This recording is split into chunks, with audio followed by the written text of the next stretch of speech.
Today I'm going to be making chili cheese cornbread. It looks complicated because it's got a lot of ingredients, but to be honest it's one of the simplest recipes you can do.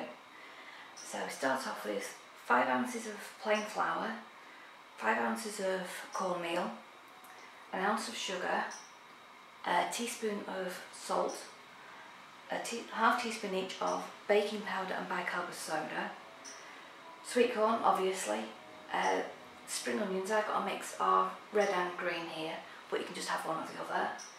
Here I've got some grated cheddar cheese, and I've put some goat's cheese in as well, just for a little bit of extra flavour and a bit of a kick, but you can have whichever combination you want. 2 eggs, 2 to 3 chillies depending on how strong you like it. I've used a mild green chilli and taken the seeds out, but you can have them as hot or as mild as you like.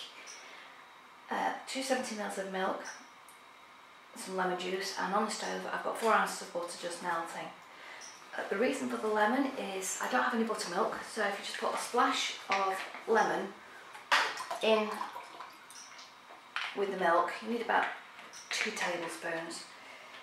It gives you pretty much the exact flavour of buttermilk.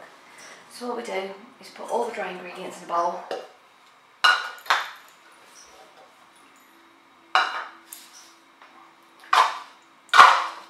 Mix it together. You don't have to be too thorough at this point because it's all going to be properly blended in a bit, but make sure you get big lumps out.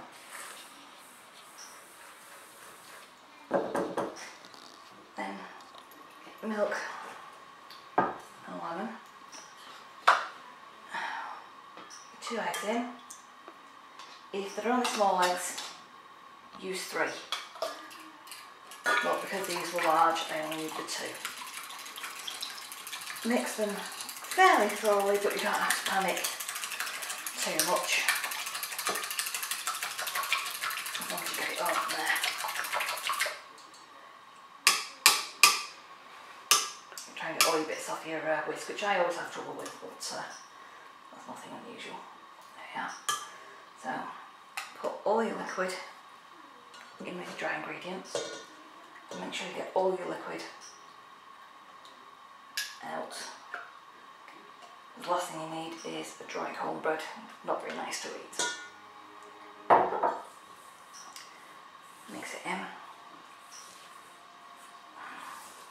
Again, it's not like a cake where you've got to be very gentle and fold it in and add liquids in, you know, a little bit at a time. It's just put everything in a bowl and mix well. Which is one of the nice reasons I like this recipe.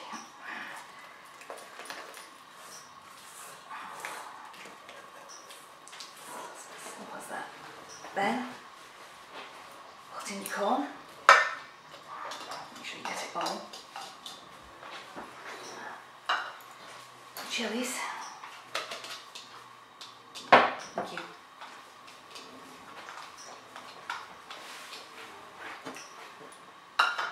All your cheese. Definitely don't leave any fat in. And approximately 2/3 of your spring onions. You want to leave some bits behind, which I'll show you what for in a minute. And then we'll just mix all this together. I know it looks like a very strange combination, but trust me, it tastes gorgeous when it's done.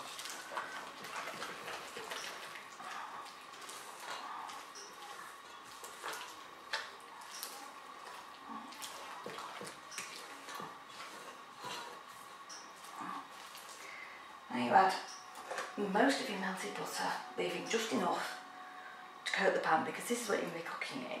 You can use a cake tin as long as it's not a loose bottom, because that way, if you use a loose bottom one, all the batter will leak out. Just swirl that around just to make sure the base of your pan's properly covered. And you found what you need this last bit of spring onions for. Sprinkle it over the bottom. Again, no awards for pretty patterns or anything, but because this is going to be the top presentation side of your cornbread, the onions gives it a pretty pattern on top. don't be mixing your butter, because if you try and get too vigorous at it, you're going to end up with butter all over your work surface and not enough of it in your batter. Trust me, I've done it myself more than once. So mix that in. Make sure it's all thoroughly mixed in now. And then we just pour it into the pan. Try and make sure you get it will sort of spread out, but make sure you get all your mix out of your bowl. Don't leave any behind.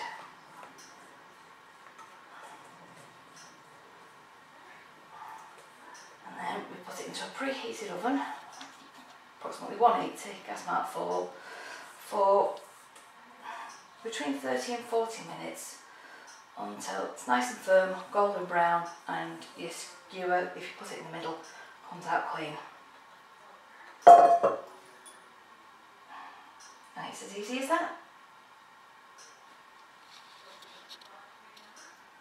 Hold on.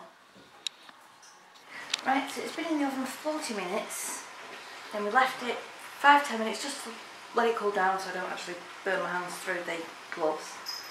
Now the fun bit is trying to tip it out.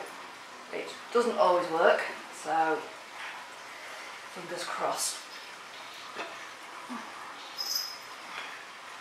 Sounded like it did, so and there we are.